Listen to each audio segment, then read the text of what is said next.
तलाक के इश्यूज देता है, इसीलिए सेक्युलरिज्म किया जाता है। ज्यादातर लोग ये आर्टिकल 25 क्या कहता है, मेरे दीन में और लैंड जो जमीन का इश्यूज जो होता है और प्रॉपर्टी का जो इश्यूज होता है, और ये बात करेंगे। उसके बाद क्रिमिनल लॉ जो है, जो भी होता है कि ये राइट टू लाइफ जो है, जीने का हक, एक अच्छी जिंदगी जीने का हक है, सिर्फ जिंदगी जीने का हक नहीं है, ठीक है। जिसका मतलब ये है कि राइट टू एजुकेशन भी आ जाता है 21A में, ठीक है, जो RTE होता है अभी तक 14 ईयर्स तक होता है, लेकिन जनरली वो राइट टू एजुकेशन होता है। राइट टू फूड आ जाता है, खाने का भी हक आता है जो गवर्नमेंट को देना चाहिए, वो अलग बात है। जैसे मैं वापस से बताता हूँ कि सियासती की जो सच्चाई है, थोड़ा 2 मिनट थोड़ा सा दूर करिए और मैं आपको थोड़ा सा संविधान का सपने के बारे में बताऊँ। और उसके बाद आता है, उसके बाद क्या आता है, ऐसा बताओ, ऐसा कोर्ट का जिम्मेदारी है। कोर्ट को सवाल ये है ना, ये जीने का हक का मतलब क्या है? अभी तो मैं जी रहा हूँ, तो इसका मतलब क्या है? या जानवर भी जीते हैं। कोर्ट बोलता है कि ये राइट टू लाइफ जो है, जीने का हक, एक अच्छी जिंदगी जीने का हक, सिर्फ जिंदगी जीने का हक नहीं है, ठीक है। जिसका मतलब ये है कि राइट टू एजुकेशन, आपको थोड़ा सा संविधान का सपने के बारे में। और उसके बाद आता है, उसके बाद क्या आता है, भाईचारा। भाईचारा का क्या है? ब्रदरहुड, फ्रेटर्निटी किस चीज के लिए? ताकि यहाँ का मेजॉरिटी, इस मुल्क का मेजॉरिटी विरासत के इश्यूज, तलाक के इश्यूज के लिए अप्लाई कर सकते हैं। लेकिन एक दो चीजें ख्याल रखिए, जब आपके पास चेक आ जाता है, आप बैंक को प्रेजेंट करते हैं, फिर बैंक आपको बताता है कि ये चेक इनसफिशिएंट फंड्स की वजह से ये नहीं हो रहा है, बाउंस हो गया है, तब आपका जिम्मेदारी है कि 30 दिन के अंदर, 30 दिन के अंदर, ये टेक्निकल बात है इसलिए मैं बोल रहा हूँ, लिख लीजिए, 30 दिन के अंदर आपको उस जिसने आपको चेक दिया है उसको नोटिस देना है। और 2 अलग चीजें हैं, देखिए, हो सकता है जिसने आपको चेक दिया, जैसे मान लो 3 लाख का चेक देते हैं, लेकिन आपका जो कर्जा है 6 लाख है, मतलब टोटल 6 लाख उसको देना है, लेकिन उसने 3 लाख दिया, ठीक है, चेक में, और वो चेक बाउंस हो गया। आप वो 6 लाख भी क्लेम कर सकते हैं, आप सिर्फ वो 3 लाख ही क्लेम कर सकते हैं। अबॉलिश मतलब खत्म करो काफी चीज, खिकापन हे घालान तो मेन व्हॅल्यू समानता, बराबरी तेका अटॅक करता, ते हे आमच्या समाजात घालान छुताछुती समानता किशी येते? समाज तो संवाद बड़ा दुश्मन हो। आणि ते झाला मागीर आगे बढ़ते हैं, आज़ादी। आज़ादी अगर आप देखोगे, फ्रीडम, तो आर्टिकल 19 में, आर्टिकल 19 में बोलने की आज़ादी, फ्रीडम ऑफ स्पीच, बोलने को मतलब सिर्फ बोलना नहीं है, आप लिख सकते हैं, लिखने की आज़ादी है, ठीक है, एक्सप्रेस करने की आज़ादी है, वो उसी खाना बनाने वगैरह। आप जैसे कोई दलित आदमी को या कोई महिला को या कोई आदिवासी को अंदर आने के लिए मना नहीं कर सकते, क्योंकि ये पब्लिक एरिया है। पब्लिक में ऐसा डिस्क्रिमिनेशन नहीं है। प्राइवेट में हो सकता है, आपके घर में हो सकता है वगैरह, आपके रिलीजियस स्पेस ऑफ वर्शिप में हो सकता है, मस्जिद हो सकता है वगैरह, ठीक है, लेकिन पब्लिक में ऐसा भेदभाव नहीं कर सकते। ये हमारा संविधान है।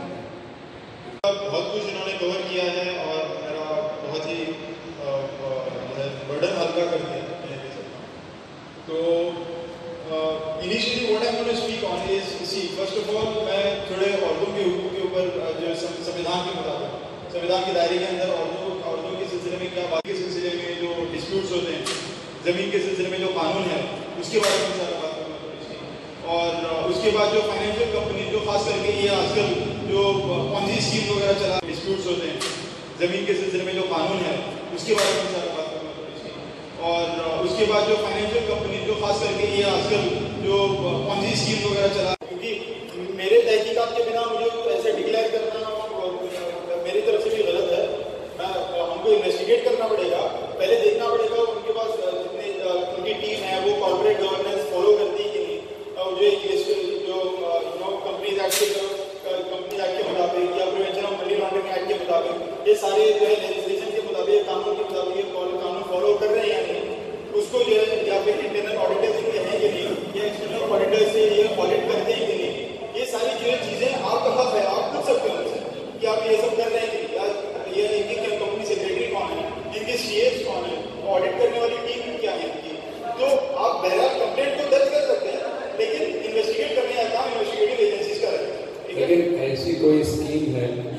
जो पिछले 25 ईयर से अभी भी चल रही है। ऐसे कोई स्कीम है जो 25 साल से चल रही है, अभी भी चल रही है? नहीं है। तो IMA की लाइफ भी विदिन 20 ईयर्स ये भी खत्म होने वाली है, ऐसे ही लग रहा है। ऐसा लग रहा है क्योंकि IMA का अगर आप देखें वो शायद 3% डिक्लेयर करती है, हमारे शायद 3% डिक्लेयर करती है। तो मतलब साल का कितना हुआ, पर एनम 36% हो गया। 36% भी कंटिन्यूसली आपको कंटिन्यूसली देता ना, वो कोई एक महीना भी छूटता नहीं है। कहते नहीं कि हमारा लॉस हुआ है कि भाई साहब हम दे नहीं सकते, नहीं करती ना। तो 36% कंटिन्यू होता है कॉन्स्टेंट बेसिस। अगर इतनी बड़ी तादाद में हाँ, एक कॉमनैलिटी क्या है, सबसे पहले आपको ये समझाते हैं कि भाई अगर आप इसमें पैसा डालेंगे तो आपको बेहिसाब पैसा रिटर्न नहीं मिलेगा। और इतना मतलब रिटर्न भी कैसे भाई, 4 महीने का स्कीम देते हैं। 4 महीने में आपको हर महीने कुछ कंपनीज कहते हैं कि 11%, कोई कंपनी कहते हैं 15%। तो इसका मतलब आप अंदाजा लगाइए कि 3 महीने में 40 to 45% रिटर्न दोगे। ये बड़े बड़े फेसबुक या गूगल का आज तक रिकॉर्ड ही नहीं है इतना मुनाफा कमाने का। वो तो शहंशाह है इस बिजनेस के मामले में, लेकिन आज तक वो लोग नहीं कमा पाए। हम लोग अनफॉर्चुनेटली एजुकेशन ना होने की वजह से हम लोग इतना भी नहीं समझ पाते, जिनको वो टारगेट भी करते हैं अनएजुकेटेड तबका। पहले देखते हैं कि भाई ये आदमी जो है थोड़ा डेस्परेट है, इसको पैसे कमाना है, इसके पास चलता है। और इसके पास कोई जरा नहीं क्या, ये कोई वकील से कांटेक्ट कर सकता है क्या, पूछ सकता है कि भाई ये क्या, इसके ऊपर कोई कानून है क्या?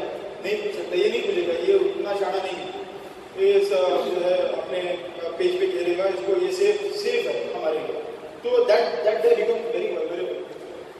और ऐसे लोगों के जरिए मार्केटिंग करना शुरू कर देते हैं। तो क्या होता है, फॉर एग्जाम्पल एक बंदा मान लीजिए कि 10 लाख रुपए डाल दिए, ठीक है, 10 लाख रुपए डाल दिए। तो वो कंपनी क्या करती है, सो कॉल्ड कंपनी, उसको जो है पैसा रिटर्न दे दी है। कहती है कि वो वैसे भी कहते हैं कि 4 महीने के अंदर आपको पूरा जो है अमाउंट वापस आ जाएगा।